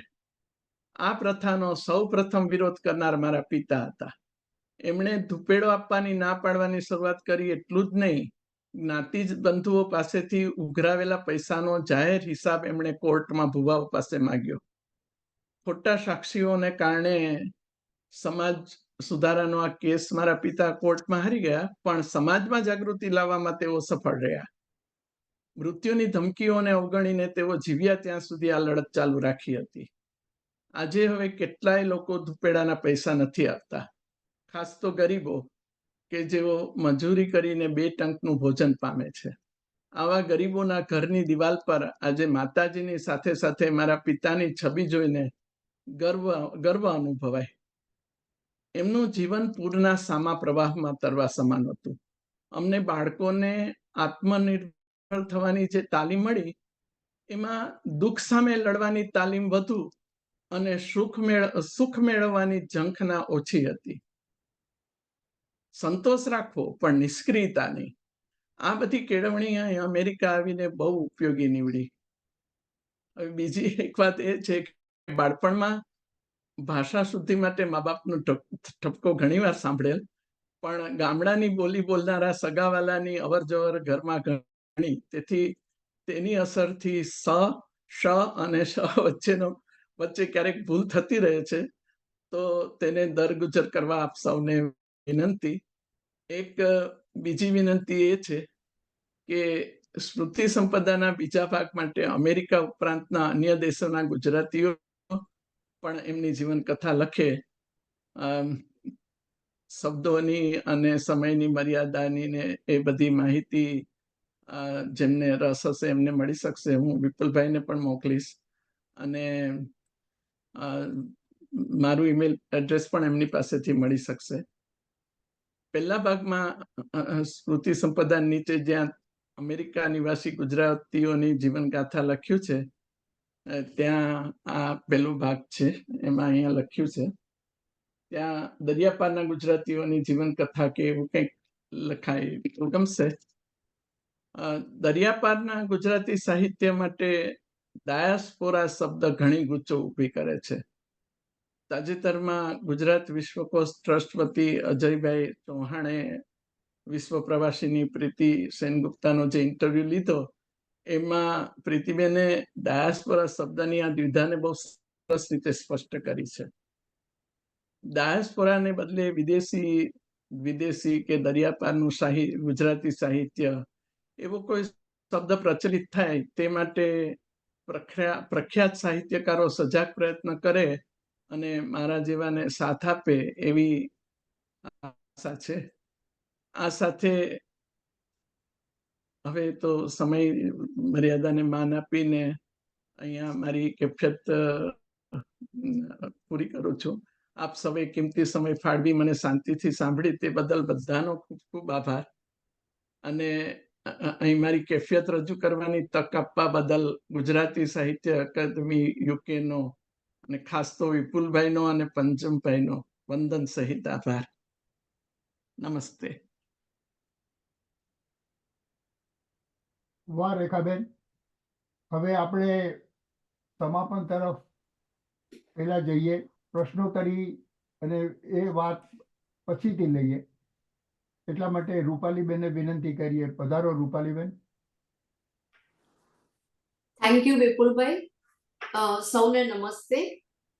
આ અવસરનું સમાપન સોંપવા બદલ સાહિત્ય એકેડેમી યુકે અને હરિવલ્લભ ભાયાણી સેન્ટર ને વિપુલભાઈ અને પંચમભાઈનો આભાર માનું છું. સૌ પ્રથમ રેખાબેન સિંદલ અને એમણે સંપાદિત કરેલા ખૂબ મહત્વના સંપાદન સ્મૃતિ સંપદા અમેરિકા નિવાસી ગુજરાતીઓની જીવન કથામાં સમાવેશ એમના સહિત 15 લેખકોને આપણા સૌ વતી અઢળક અભિનંદન. આ પ્રકાશનના સંપાદન અંગે વિચાર કેમ આવ્યો એની વાત રેખાબેન એમના નિવેદનમાં કરે છે, એટલે હું એ વાંચતી નથી, પણ એમણે બહુ સ્પષ્ટ એ ચિતાર આપે છે, the aim behind the book, અને એ પેજ નંબર 6 અને 7 ઉપર આપેલી છે. એટલે આ પુસ્તક હું પણ એવો અનુરોધ કરું છું દરેકને કે આ પુસ્તક ખરીદી અને એક ખરેખર શબ્દસહ વાંચવા જેવું પુસ્તક છે.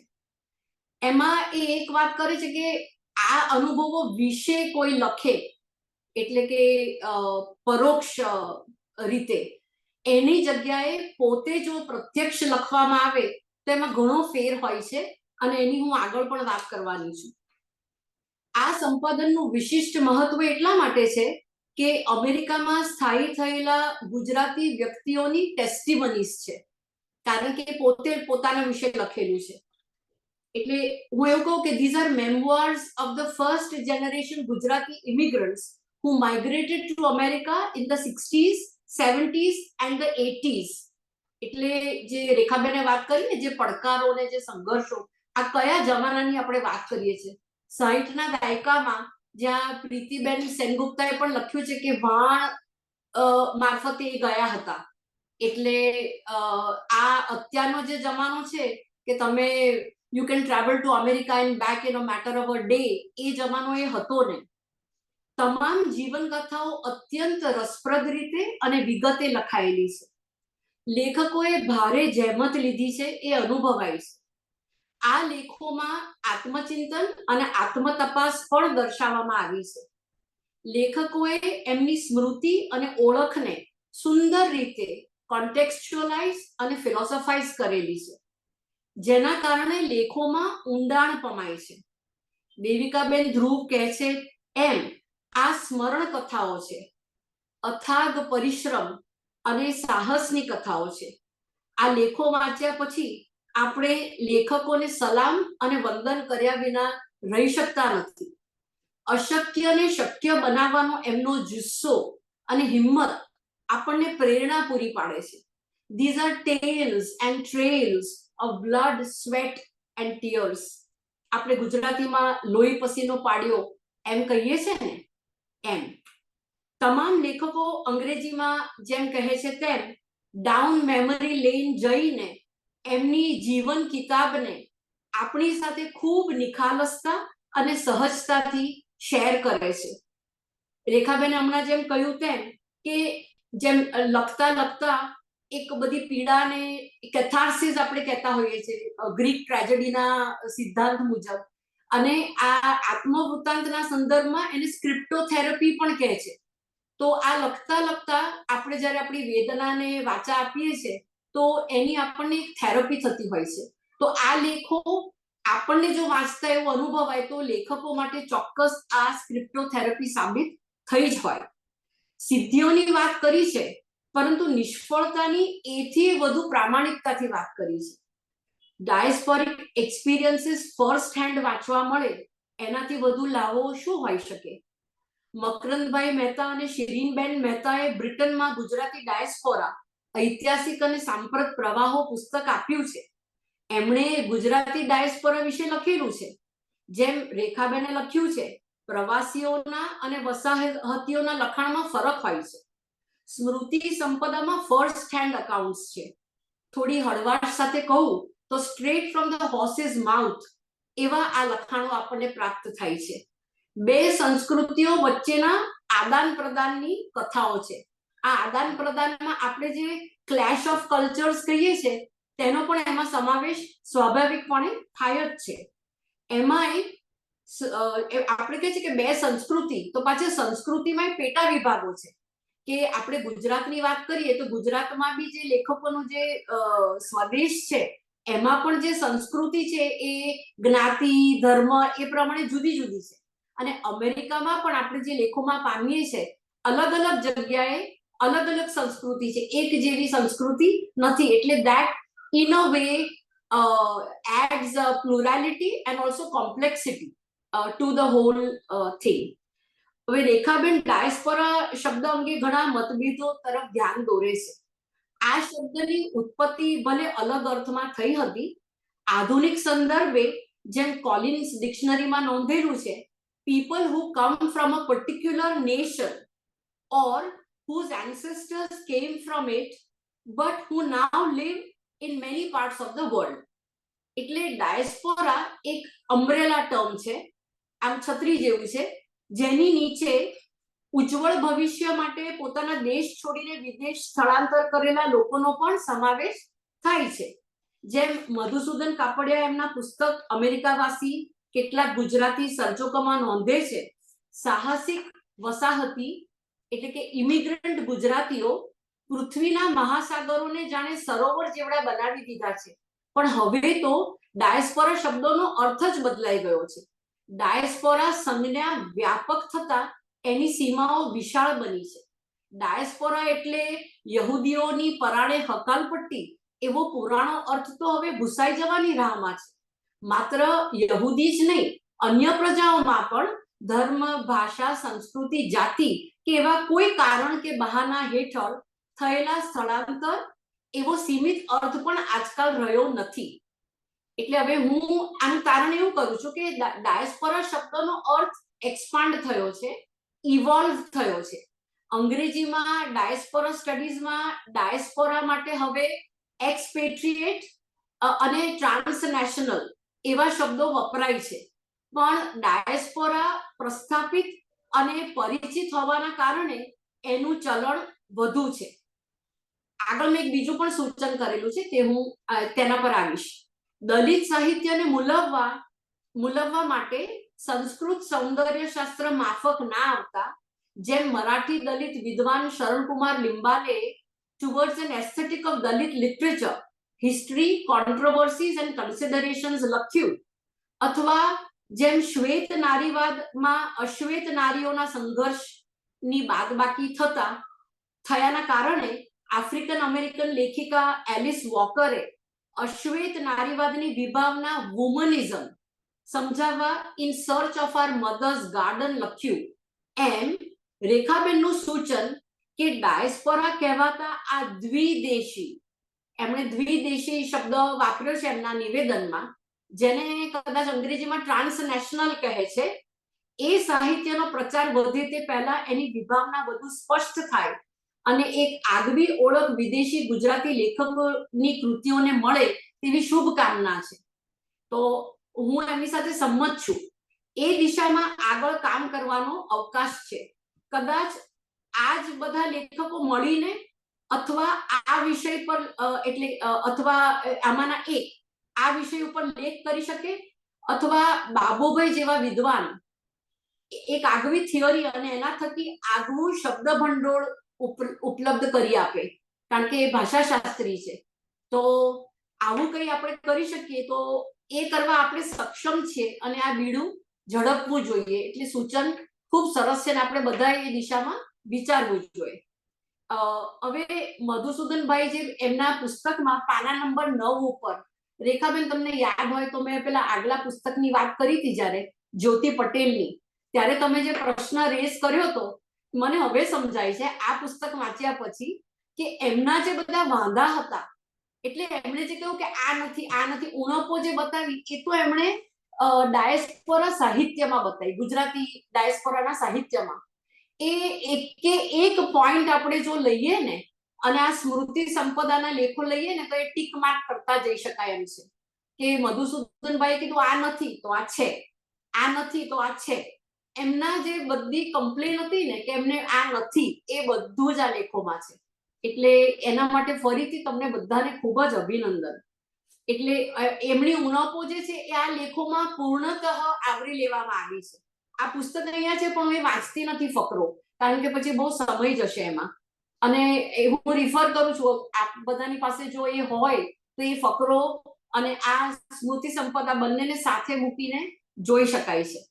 એટલે મેં એવું લખ્યું છે કે મધુસૂદનભાઈ હયાત હોત તો ખૂબ રાજી થાત કે મેં જે આ ગેપ્સ બતાવ્યા છે, એટલે it is in this sense that this compilation has filled a huge gap, એ જે એમણે બતાવેલી.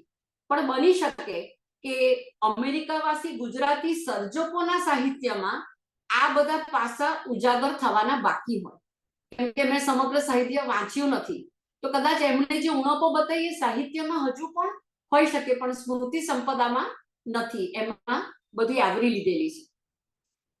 સાહિત્યમાં વાસ્તવનું પ્રતિબિંબ શું વર્જ્ય છે? એ સાહિત્ય અને વાસ્તવને તાલમેલ ના હોઈ શકે એવા પ્રશ્નો મનમાં ઉદ્ભવે.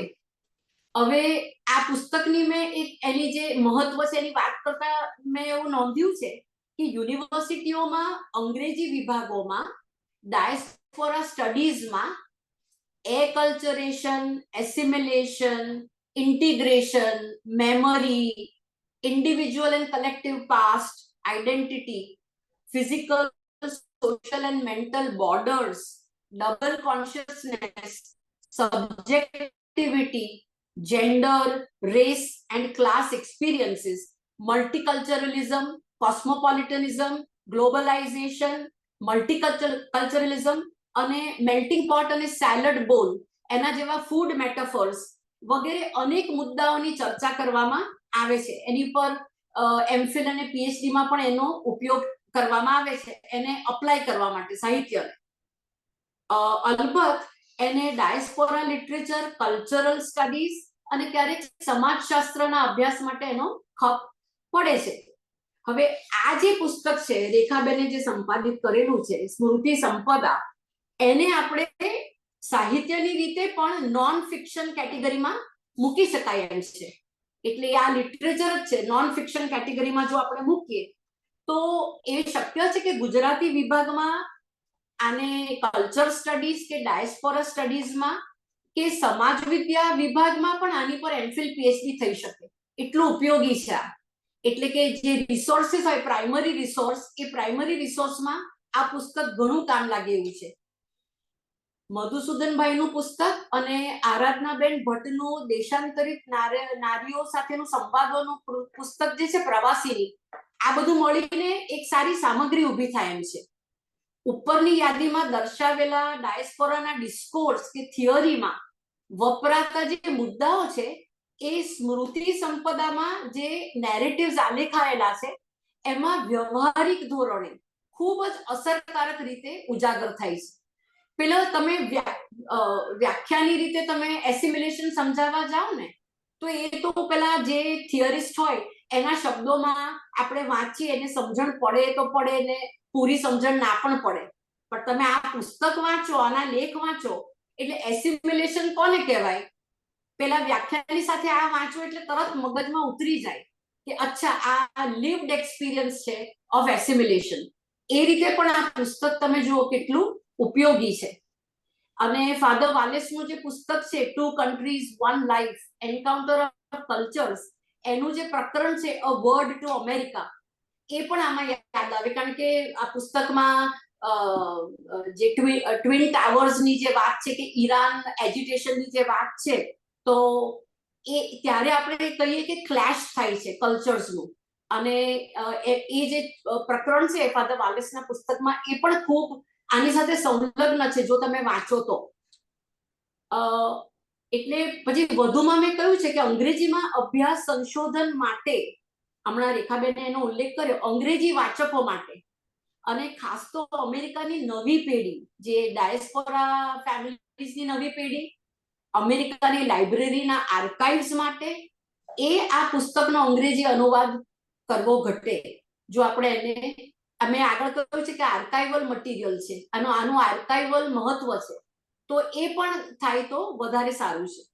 હવે સ્મૃતિ સંપદા મલ્ટીડિસિપ્લિનરી પુસ્તક છે. એમાં અનેકવિધ ક્ષેત્રોમાં ખેડાણ કરેલા વ્યક્તિઓના વતન છોડીને વિદેશમાં સ્થાયી થવાના સંઘર્ષ, પીડા, સફળતા, નિષ્ફળતાનો ચિતાર છે. અને નવા દેશમાં જીવનના ઉતાર ચઢાવનો આલેખ છે. મોટાભાગના લેખકો સાહિત્યકાર પણ છે. પ્રીતિબેન શાહ સેનગુપ્તાનું કલા પ્રવાસ ક્ષેત્ર, નટવરભાઈ ગાંધીનું નાણાં ક્ષેત્ર, ડોક્ટર જયંત મહેતાનું આરોગ્ય ક્ષેત્ર, ડોક્ટર કમલેશ લુલ્લાનું અવકાશ વિજ્ઞાન ક્ષેત્ર, દેવિકાબેન ધ્રુવનું બેન્કિંગ ક્ષેત્ર, બાબુભાઈ સુતારનું ભાષા ક્ષેત્ર, ડોક્ટર દિનેશ શાહનું કેમિસ્ટ્રીનું ક્ષેત્ર, અશોકભાઈ વિદ્વાંસનું મિકેનિકલ અને માર્કેટિંગ એન્જિનિયરિંગનું ક્ષેત્ર, સરયુબેન પરીખનું સંગીત, રિયલ એસ્ટેટ, મેડિકલ ટેકનોલોજીનું ક્ષેત્ર, રેખાબેન સિંદલનું મેડિકલ એન્ડ રિસર્ચ લેબોરેટરી, ગણિત, શિક્ષણ ક્ષેત્ર, ડોક્ટર ઇન્દુ શાહનું તબીબી ક્ષેત્ર, મનસુખભાઈ વાઘેલાનું મિકેનિકલ એન્જિનિયરિંગ ક્ષેત્ર, સપનાબેન વિજાપુરાનું સેલ્સ બેન્કિંગ ક્ષેત્ર, જગદીશભાઈ પટેલનું ન્યુક્લિયર એન્જિનિયરિંગ ક્ષેત્ર અને અરવિંદભાઈ થેકડીનું એન્જિનિયરિંગ કમ્બશન એનર્જી ક્ષેત્ર. તમે વિચાર કરો આનું આખું જે આપણને મળે છે ફલક કેટલા બધા અલગ, એટલે ડાયસ્પોરા મોટા ભાગે શું થાય છે, ડાયસ્પોરા સાહિત્ય ત્યાં અટકી જાય છે એની મજલ, પણ અહીંયા એ વિસ્તરીને ગયું છે બધા અલગ અલગ ફિલ્ડ્સમાં. એટલે આનું મેં આગળ નોંધ્યું છે કે ઐતિહાસિક અને સમાજશાસ્ત્રીય મહત્વ પણ છે આ પુસ્તકનું. અને પછી જેન્ડર ડિફરન્સીસ, એમાં જેમ રેખાબેને કીધું કે જે મેલ રાઇટર્સ છે એ લોકોમાં એમ્બિશન અને પ્રોફેશનને પ્રાયોરિટી એમણે બનાવી છે. જે વિમેન રાઇટર્સ છે એમાં બી એમ્બિશન તો છે જ અને પ્રોફેશન તો પ્રાયોરિટી છે જ, એવું નથી કે એ નથી કરવું એમ. પણ જેમ રેખાબેને કહ્યું કે બાળક અને કુટુંબ, બાળકો, કુટુંબ, વ્યવહાર, સામાજિક જે છે એને પણ એ લોકો સાથે લઈને ચાલે છે. બિંગ વિમેન એટલે આપણે જે કહીએ છીએ ને કે જેન્ડર ઇઝ અ સોશિયલ કોન્સ્ટ્રક્ટ, એટલે એ જે એની સાથે જે બંધાયેલી જવાબદારીઓ છે એ આમાં પણ વર્તાય છે. અને જે મહિલા લેખકો છે એ લોકોએ કેટલું સરસ રીતે બંનેને બેલેન્સ કર્યું. એવું નહીં કે અમેરિકા ગયા તો અહીંયા આપણે એવું માનતા હોય કે અમેરિકા ગયા એટલે પછી ત્યાં નહીં કરતા હોય આ જવાબદારીઓ, પણ એ જવાબદારીઓ કરે છે. છેક ગ્રેન્ડ ચિલ્ડ્રન સુધી પણ એ જવાબદારી નિભાવતા એમણે લખેલું છે. એટલે આપણને ખૂબ આનંદ થાય કે આમાં અમેરિકા જેવા કહેવાતા વિકસિત દેશમાં જઈને કે મોડર્નિટીના નોશન્સમાં આ બધી જવાબદારીઓ કઈ ના આવે અથવા આના અંગે ક્ષોભ અનુભવવું એવું જરૂરી નથી. એટલે જેમ રેખાબેને એમના હસબન્ડનું કહ્યું કે એમણે બધી કુકિંગની જવાબદારી લઈ લીધી, તો જેમ behind every successful man there is a woman, એમ આપણે કહી શકીએ કે behind every successful woman there is a man. એટલે એ રીતે પણ આ બહુ સુંદર આખું છે. અને જે ટીમ એફર્ટ છે એના માટે પણ મેં એક સ્પેશિયલ એની નોંધ કરી છે. હવે દરેક કથામાં અમેરિકાની એટલી જ સ્વદેશની પણ ઝીણી ઝીણી વિગતો છે. મોટા ભાગના લેખકોની જીવન સફર ગામડાથી શરૂ થાય છે. ગરીબી, સામાજિક રૂઢિચુસ્તતા, વ્યક્તિગત અને કૌટુંબિક કટોકટીઓ અને કરુણતાઓ વગેરેની આડાશોને પાર કર્યાના વર્ણનો હચમચાવી નાખનાર છે. બધા જ લેખકોએ સ્વદેશમાં, પોતાના વતનમાં અનેક ગામ, શહેર અને વિદેશના અનેક ગામ, શહેરની ઐતિહાસિક, ભૌગોલિક, સામાજિક, રાજકીય, સાંસ્કૃતિક, નાગરિક જીવનની ખૂબ મહત્વની વિગતો આપી છે. પોતાના લાઈફ ટાઈમના સ્થળ, કાળનું દસ્તાવેજીકરણ કરેલું છે. ભારતના, અમેરિકાના તથા વિશ્વભરના વિવિધ સ્થળોના પ્રવાસોથી પોતાના મન, વ્યક્તિત્વની ક્ષિતિજોનું થયેલું વિસ્તરણ આ લેખો દર્શાવે છે. આથી આ પુસ્તકનું આર્કાઇવલ વેલ્યુ છે. સ્વદેશ અને વિદેશના સારા નરસા પાસાઓનું પ્રામાણિક આલેખન બિરદાવવા લાયક છે. આથી રેખાબેનનો પુસ્તક કરવાનો આશય સિદ્ધ થાય છે. એમણે જે આગળ લખ્યું છે કે મારે આના માટે આ પુસ્તક લખ્યું હતું. વસાહતી ઇમિગ્રન્ટ ગુજરાતીઓ પ્રશંસનીય બાબત એ છે કે અપ્રિય થવાના જોખમે લેખકોએ આમ કરેલું છે. આમાં ઘણું બધું કહેવા જેવું છે પણ પછી બહુ જ લાંબુ થઈ જાય. ધારો કે સ્વદેશમાં મંદિરો આગળની ગંદકી હોય કે ભાઈ કોઈ બીજી બાબતો હોય, જે રેખાબેને પણ વાત કરી કે જે કુરિવાજો હોય, એવી રીતે પરદેશમાં પણ જે નિંદનીય જે પાસાઓ છે એ કોઈ પણ ક્ષોભ વગર, એવું નહીં કે સ્વદેશ છે તો એનું જરા ઓછું કહેવું, વિદેશનું છે તો વધારે કહેવું, એકદમ તટસ્થ રહીને ન્યુટ્રલી બહુ જ સરસ રીતે ઓબ્જેક્ટિવલી બંનેના સારા અને ખરાબ પાસા કરેલા છે. આપણને ઘણું બધું જનરલ નોલેજ અને એ મળે છે. એટલે પોતે આપણે ગયા હોઈએ એટલું આપણને જ્ઞાન આમાંથી મળે છે. હું તો આનાથી બહુ સમૃદ્ધ થઈ છું. રેખાબેન, thank you so much for editing such a book and giving it to અસ.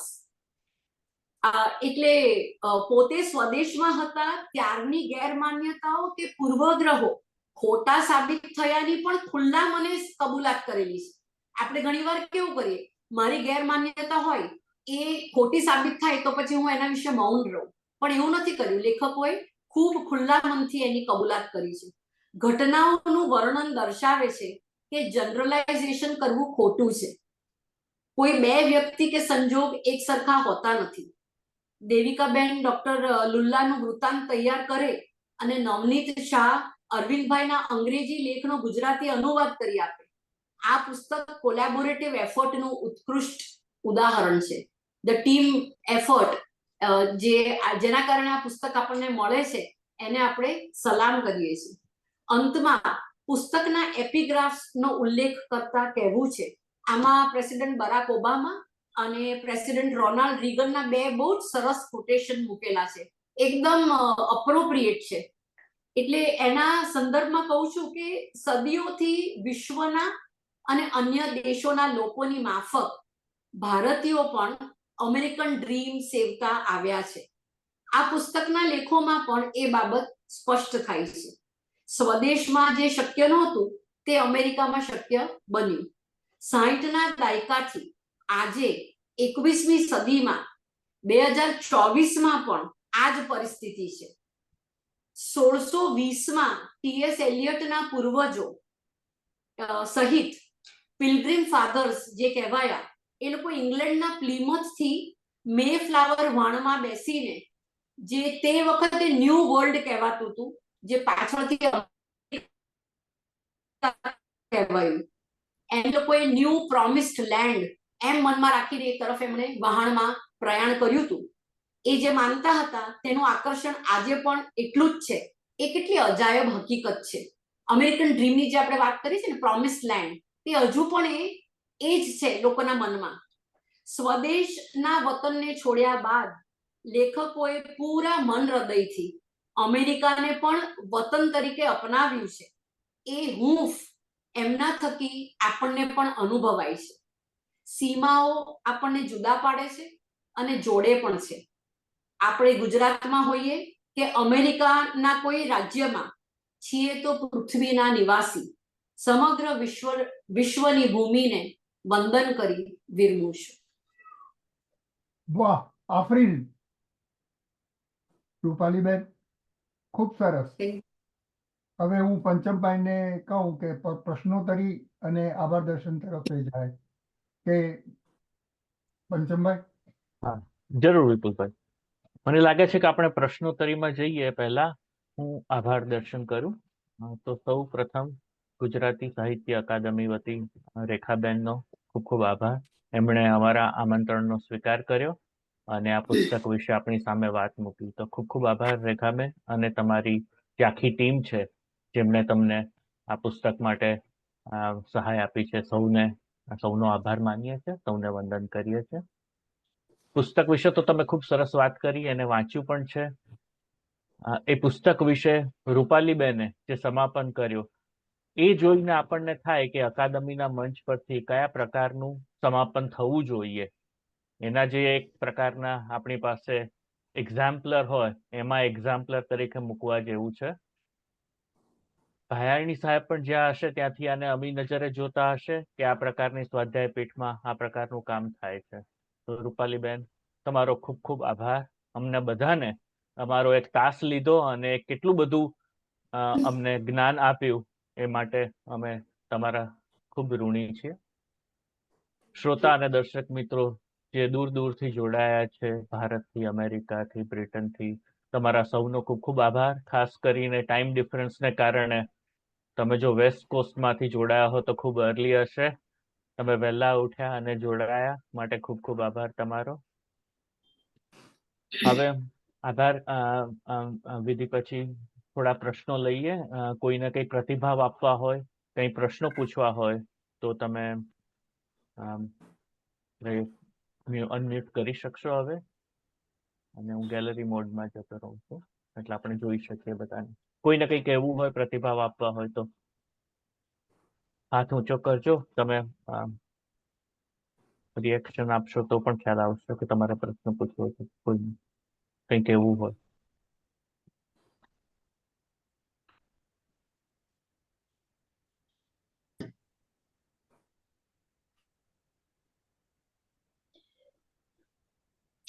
પ્રીતિબેન. એટલે હું આ પ્રોજેક્ટમાં પહેલેથી ઇન્વોલ્વ છું, એટલે ખરેખર મારે કશું કહેવું ના જોઈએ, પણ આ પ્રોજેક્ટ વિશે જે વાત થઈ, રેખાબેને જે વાત કરી અને રૂપાલીબેને, એ પરથી એમ થાય કે થોડાક પ્રશ્નો હોવા જોઈએ, એટલે કોઈ જ પ્રશ્ન નથી પૂછતું. તેથી મને થયું કે હું એક મારો પણ એક અંશ એમાં હું અત્યારે મૂકું, એટલે મારું ખરેખર તો કશું ના કહેવું જોઈએ, કારણ કે હું એમાં એક ભાગરૂપ છું. પણ અમે ઓલરેડી રેખાબેનને તો એક મેસેજ મોકલી આપ્યો છે. રેખાબેન, તમે નવરા પડશો ત્યારે જોશો. તમે બોલતા હતા ત્યારે જ મેં લખીને મોકલ્યો છે તમને. બહુ જ સરસ રહ્યું તમારું વક્તવ્ય. ઘણી બધી તમે તૈયારી કરી અને દરેક લેખકને તમે ન્યાય કર્યો. દરેકની જે કથા એને વિશે તમે વાત કરી અને એને ખરેખર ન્યાય કર્યો. રૂપાલીબેને જે પર્સપેક્ટિવ જે આપ્યો તે અમે ધાર્યો તો અથવા તો વિચાર્યો તો એના કરતાં ઘણો વધારે મોટો છે એમ લાગે કે તમે તો ફક્ત સાહિત્યની રીતે જ કે ડાયસ્પોરા સાહિત્યની રીતે જ નહીં, પણ એનું મૂલ્ય તમે ઘણું વધારે મોટું આંક્યું એવું લાગ્યું મને, વિચ ઇઝ પ્રોબેબલી જસ્ટિફાઈડ. પણ આ રીતે આ પુસ્તક વિશે ઓલરેડી નાના એને વિશેના અમુક લેખ તો નથી કહી શકાય એવા પણ રિપોર્ટ્સ આવી ચૂક્યા છે. એટલે કે આ પુસ્તક ઘણું સર્ક્યુલેટ ઓલરેડી થયું છે એમ લાગે છે. એટલે એને રેખાબેનનો જે કોન્સેપ્ટ હતો એ પછી અમને લખવાનું કયું લખતા મને તો બહુ જ વાર લાગી. હું તો 2 મહિના સુધી ચાર લીટી લખીને બેસી રહેલી, કારણ કે મારાથી કશું લખાયું જ નહીં. એટલે ધીરે ધીરે પ્રયત્નપૂર્વક જ્યારે લખ્યું ત્યારે જેમ કહ્યું તેમ કેથાર્સિસ, એ વાત મેં હ્યુસ્ટનમાં કરી પણ હતી કે એક શુદ્ધિકરણ, એટલે કેથાર્સિસ શબ્દ મેં ના વાપર્યો પણ ગુજરાતી શબ્દમાં એમ કે એક શુદ્ધિકરણ તો પોતાનું મારા મનનું પણ થયું જ. અને એક દસ્તાવેજ મારે પોતાના માટે અગત્યનો દસ્તાવેજ બન્યો એમ પણ હું માનું છું, એવું પણ મને લાગે છે. એટલે જે કઠિન હતું, જે લખવાનું જે અઘરું પડ્યું, કારણ કે એકદમ જ ઊંડાણમાં આપણી જાતના ઊંડાણમાં જઈને લખવાની આ વાત હતી અને ઓનેસ્ટલી લખવાની વાત હતી. એટલે એ બધું સંપન્ન થયું, એક નવી જ જાતનું લેખન શક્ય બન્યું આ કોન્સેપ્ટને લીધે રેખાબેન. એટલે આટલા વખતે ફરીથી તમને થેન્ક્સ કહીએ કે એનું છાપવામાં અને એનું કામ આખું સંપન્ન થવામાં વખત લાગ્યો હતો, પણ થઈ ગયા પછી એમ થાય છે કે જાણે એવલેન્ચની જેમ જાણે એનું ઘણું સુંદર રીતે આ પુસ્તકને પસંદ કરવામાં આવી રહ્યું છે, વાંચવામાં આવી રહ્યું છે, નોંધ લેવામાં આવી રહી છે. તેથી આપણને બધાને હું બધા માટે ખુશી વ્યક્ત કરું છું, બધા લેખકોને માટે, અને બધાનો આભાર. Thank you Pritiben. Hello. Thank you. Hello. હા નીલમબેન બોલ. સૌ પ્રથમ તો વિપુલભાઈને અને પંચમભાઈને પણ આ સરસ કાર્યક્રમ બદલ અભિનંદન, ખૂબ ખૂબ દિલથી અભિનંદન. રેખાને તો અભિનંદન હોય જ. આ પુસ્તક મેં રેખાને ઘેર બેસીને વાંચ્યું છે આખું. એટલે ટેનેસી હમણાં ગઈ હતી ત્યારે એને ઘેર બેસીને વાંચ્યું છે, અને આમાંથી ઘણા બધાને હું ઓળખતી હતી, ઘણાને મળી પણ છું. દેવિકાબેન છે, ડૉક્ટર કમલેશભાઈ છે, પ્રીતિબેન છે, રૂબરૂ પણ મળી છું. પણ એ બધાની જે સંઘર્ષ કથા જે વાંચી મેં, અને એટલું નિખાલસતાથી બધાએ લખ્યું છે, કોઈ ચોરી કરે, કોઈ શબ્દ ચોરી કર્યા વિના, કોઈ ભાવ છુપાવ્યા વિના, જે હકીકત છે એ એકદમ પારદર્શકતાથી લખાયેલું છે. મને વાંચીને ઘણી વખત તો આંખો ભીની થઈ ગઈ મારી, અને ખૂબ સરસ રીતે કર્યું છે. રેખાએ સંપાદન પણ ખૂબ સરસ કર્યું છે, અને બધાએ પોતપોતાનું કંઈ જ છુપાવ્યા સિવાય જેવું છે એવું, અને ખૂબ સુંદર શબ્દોમાં, એ તો બરાબર છે, પણ ક્યાંય મોટી મોટી વાતો કરીને કંઈ જ નહીં. પણ જે સંઘર્ષ કથા એ લોકોની છે સ્ટાર્ટિંગની, એ ખૂબ. અમે લોકો 15 વર્ષથી અમેરિકા આવીએ છીએ, પણ અમે પ્રવાસી છીએ, એટલે પ્રવાસીની આખી વાત જુદી હોય, અને જે ત્યાં કાયમ માટે સ્થાયી થયા હોય વર્ષોથી એ જમાનામાં, એની વાત આખી અલગ હોય. એ સમજાણું મને. હું રેખાને કહેતી હતી કે અમે 15 વર્ષથી તો આવીએ છીએ, ત્યારે રેખાએ મને કહ્યું તારી વાત આખી જુદી હોય, અમારી પીડા તને આ વાંચ્યા સિવાય ક્યારેય સમજાશે નહીં. અને એ વાત મને આ બુક વાંચ્યા પછી સમજાણી, અને ખૂબ ખૂબ અભિનંદન સૌને. ખૂબ ગમ્યું, અને કાયમ માટે આ બધી સંઘર્ષની વાતો સચવાયેલી રહેશે, અને આવનારી પેઢીને ખબર પડશે કે ઓહો, આવો સંઘર્ષ લોકો કરીને અહીંયા સ્થાયી થયા છે, એમાંથી ઉપર આવ્યા છે. સંઘર્ષ વિના તો આમ પણ કંઈ થતું નથી, પણ આ બધી સંઘર્ષ કથા પ્રામાણિકતાથી લખી છે ને ખૂબ આનંદ થયો. અને જેને નથી મળી એ મિત્રોને પણ આ શબ્દો દ્વારા અહીંયા મળી ચાલુ હતા કામ. એ માટે આ તક આપવા બદલ ખૂબ ખૂબ અભિનંદન સૌને, સૌ સર્જકોને વાંચીને એમને જાણીને ઘણું બધું જાણવા, શીખવા, માણવા મળ્યું એ બદલ સૌ સર્જકોને અને રેખાને અને ખૂબ ખૂબ અભિનંદન. રીતે રૂપાલીબેને સમાપન એ ખૂબ સરસ કર્યું. એમાંથી પણ ઘણું બધું ખૂબ સરસ રીતે એટલે આટલું સમાપનમાં જનરલી શું નહીંતર કોઈ આભાર માની દે કે થોડુંક કંઈક 2-4 વાક્ય બોલી દે, પણ આમાં આખું વિશ્લેષણ જે કરીને એણે બધી વાત કરી એના માટે રૂપાલીબેનને પણ ખૂબ ખૂબ, હું ઓળખતી નથી એમને, પણ ખૂબ ખૂબ અભિનંદન. એમને જોઈને આનંદ થયો. એટલે આખા પ્રોગ્રામ, આખો કાર્યક્રમ ખૂબ સરસ છે. સૌને અભિનંદન અને પ્રણામ. થેન્ક યુ નીલમબેન. Thank you Neelam, thank you રૂપાલીબેનનો એ ખૂબ ખૂબ આભાર. બહુ સરસ રીતે એમણે બધું કોઈને કઈ પૂછવા કે કેવા પણ રે એટલું સરસ બધું રૂપાલીબેને કહ્યું છે. બીજા કોઈને દેવિકાબેન નથી કેવું? મારે એટલું જ કહેવું છે કે રૂપાલીબેનનો ડિટેઇલ એનાલિસિસ કરેલો જે લેખ છે એ મને મેળવવો ગમશે ચોક્કસ. હ્યુસ્ટનની સાહિત્ય સરિતા માટે. ઈમેલથી મોકલી આપશું. અમને પણ ગમશે એ ફરીથી વાંચવું. હા, રૂપાલીબેન આપણે જો ગુર્જરીમાં ઈમેલથી મોકલી શકે તો. ગુર્જરીમાં પણ છાપી શકાશે. હ્યુસ્ટનના મેગેઝિનના માટે મળ્યું છે. વાહ વાહ, બહુ સરસ. રેખા તું મેળવીને એટલે અમને પણ હા, મોકલજે. રૂપાલીબેન, રૂપાલીબેન મારું- આભાર તમારો. હા, ના. ખૂબ ખૂબ. અને અમને મોકલજો. હું દેવિકાબેન પાસેથી પણ મને મળી શકશે અને ઈમેલ એડ્રેસ વિપુલભાઈ હું પાસે વિપુલભાઈને છે. મોકલી આપીશ. બિલકુલ ચાલશે. હા, એ લેખ છે ને, અમે અકાદમીનો આ જે વિડીયો મૂકીશું ને, લિંક યુટ્યુબમાં આ કાર્યક્રમની, એની સાથે જ રૂપાલીબેનનું સમાપન પણ જવા દઈશું. રેખાબેનની સ્પીચ મળશે તો એ પણ મૂકીશું. એટલે આખું એક જગ્યાએ મળશે, ત્યાંથી જ્યાં એનો ઉપયોગ કરવો હોય ત્યાં જે રીતે થઈ શકશે. Thank you. સરયુબેનને કાંઈ કહેવું હતું પંચમભાઈ? બસ પ્રીતિભાઈને બરાબર સમાપન કર્યું અને બધાનું સરસ presentation. Enjoyed. Thank you very much. બસ. થેન્ક યુ સરયુભાઈ. કુસુમબેન, તમારે અનમ્યુટ કરવું પડશે. તમે કંઈક કહો છો પણ સંભળાતું નથી.